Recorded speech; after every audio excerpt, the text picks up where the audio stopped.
Ready.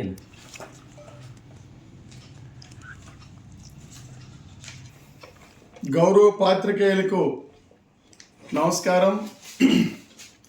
ఈరోజు శ్రీకాకుళం జిల్లాలో ఏకైక పెద్ద హాస్పిటల్, 900 బెడ్లుండే హాస్పిటల్, రిమ్స్ హాస్పిటల్ తాలూగా వైద్యాన్ని రాష్ట్ర ప్రభుత్వం ఎందుకు నిర్వీర్యం చేస్తుందో ప్రజలకు సమాధానం చెప్పాలని చెప్పి ఈవేళ టీడీపీ కూటమి ప్రభుత్వాన్ని ఈ సందర్భంగా మేము ప్రశ్నిస్తాం. ఈరోజు సిపిఎం పార్టీ ప్రతినిధి బృందం రిమ్స్ను పర్యటించిన తర్వాత మొత్తం వైద్య సౌకర్యాలు కానీ వైద్య పరికరాలు కానీ ఏ ఒక్కటి లేకుండా పేషెంట్లకు వైద్యం అందక పేషెంట్లు పేదలు ఈవేళ ఏమో గాలిలో కలిసిపోయే పరిస్థితి ఉంది. ఈరోజు అక్కడికి వెళ్ళిన తర్వాత ఐసీయూ వార్డు అని ఉంది. ఐసీయూ వార్డులో ఆ బెడ్లకు వెంటిలేటర్స్ ఉండవు, మానిటర్ ఉండదు, ఇన్ఫ్యూజన్ పంపు ఉండదు, అదేవిధంగా ఐసోలేషన్ వార్డు ఉండదు, అలాగే ఏసీలు పనిచేయవు, అలాగే క్రిటికల్ కేర్ ఉండదు. ఏ ఒక్కటి లేకుండా ఈవేళ వైద్యం ఏ విధంగా చేస్తారని చెప్పి ఈవేళ ప్రభుత్వాన్ని మేము ప్రశ్న తెలుసుకున్నాం. అంతేకాదు ఈవేళ నిధులు మంజూరు చేయకపోవడం వల్ల రిమ్స్ హాస్పిటల్లో వైద్యం పూర్తిగా అందుబాటులో లేదు. వైద్యులు కూడా ఈవేళ లేని పరిస్థితి ఉంది. ఈవేళ కొన్ని డిపార్ట్మెంట్లకి 1-2 వైద్యులు ఉన్నప్పటికీ ఈరోజు దానికి పరికరాలు లేవు. ఈవేళ కార్డియాలజీ ఉంది. ఆ కార్డియాలజీకి సంబంధించి వైద్యం చేయాలంటే డాక్టర్ ఉన్నారు, దానికి క్యాత్ ల్యాబ్ లేదు. క్యాత్ ల్యాబ్ లేకపోతే ఆయన యాంజియోగ్రాము, స్టంట్ వేయడము ఏ విధంగా చేస్తాడు? సాధ్యం కాదు. న్యూరాలజీ డాక్టర్ ఉన్నారు, దానికి థియేటర్ లేదు, వైద్య పరికరాలు లేవు, వైద్యం ఎట్లా చేస్తారు? అంతేకాదు ఈరోజు ఇందులో ఉన్నాయి చూడండి, సూపర్ స్పెషాలిటీ ఓపీ అని చెప్పి ఇందులో కొన్ని ఉన్నాయి. దీనికి సంబంధించి ఈ డాక్టర్ వారానికి 2 రోజులు మాత్రమే ఓపీ చూస్తారు. అంటే గుండె డాక్టర్కి సంబంధించి కానీ మనకు నొప్పి వస్తే ఆయన ఎప్పుడు వస్తాడంటే సోమ గురువారాలు అని రాసినారు అక్కడ బోర్డు. అంటే ఆ రోజే మనకు గుండె నొప్పి రావాలి. ముందుగా ఆ తర్వాత ముందు వచ్చినా మనం హాస్పిటల్కే తౌటు.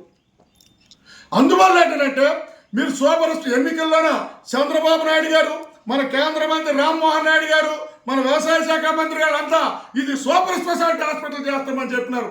ఈవేళ సూపర్ స్పెషాలిటీ హాస్పిటల్ కాదు కదా, ఈవేళ చూపించుకోవడానికి రోగులకి వెళ్తే ఈవేళ వైద్యం అందే పరిస్థితి ఈవేళ అక్కడ లేదు. అట్లాంటి దౌర్భాగ్యమైన పరిస్థితి ఈవేళ అక్కడ దాపురించింది. అంతేకాదు ఈరోజు వైద్యానికి సంబంధించి అక్కడ డాక్టర్లు లేకపోవడం, వైద్య సిబ్బంది లేకపోవడం, వైద్య సిబ్బంది సరిపడలేదు. 41 పోస్టులకి వేస్తే 2 సంవత్సరాల నుంచి వాళ్ళు భర్తీ చేయలేదు. దానివల్ల రాజకీయ దీనివల్ల ఏంటంటే అది భర్తీ చేయకపోవడం వల్ల, పోస్టులు భర్తీ చేయకపోవడం వల్ల ఈవేళ వైద్యానికి సంబంధించి సహాయకం కూడా ఎవరు లేని పరిస్థితి ఉంది. ఈవేళ 350 బెడ్లు ఉండేటప్పుడు స్టాఫ్ ఎంత ఉందో ఈరోజు 900 బెడ్లు వేసారు కూడా అదే స్టాఫ్ ఉంది. ఈవేళ 3 బెడ్లకు స్టాఫ్ నర్స్ ఉండాలి, కానీ ఈవేళ 45 బెడ్లకు ఒక స్టాఫ్ నర్స్ పెట్టినారు. వైద్యం అందే పరిస్థితి లేదు. ఈవేళ అక్కడికి వెళ్ళిన తర్వాత అడ్మిషన్ ఇస్తారు, డాక్టర్ ఎప్పుడో వస్తారు. ఎందుకంటే పోస్టులు భర్తీ చేయరండి. ఈ ప్రభుత్వం ప్రజా వైద్యం పట్టదా? ప్రజా సమస్యలు పట్టవా?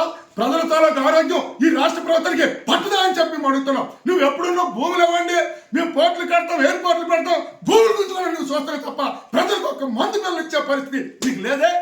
వైద్యులు నీవు కాబట్టి నియమించుకోరావా అని చెప్పి మేము ఇవాళ ప్రభుత్వాన్ని ప్రశ్నిస్తున్నాం.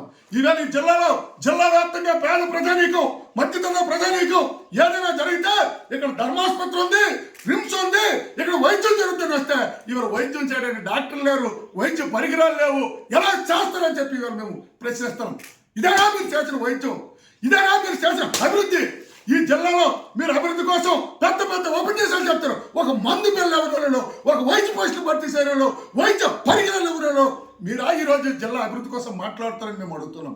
అందుకోసం మీరు వైద్యం ఎప్పుడులాగా ఈ పోస్టులు భర్తీ చేస్తారు, ఎప్పుడులాగా నర్సు పోస్టులు భర్తీ చేస్తారు, ఎప్పుడులాగా ఈ సిబ్బందిని బెడ్లు కనుక పెస్తారు, ఎప్పుడులాగా మీరు క్యాంప్ ల్యాబ్ని కడతారు, అదేవిధంగా థియేటర్లు ఎప్పుడు పెడతారో మీరు ప్రజలకి సమాధానం చెప్పాలా అని చెప్పి సందర్భంగా మేము ప్రభుత్వాన్ని అడుగుతున్నాం.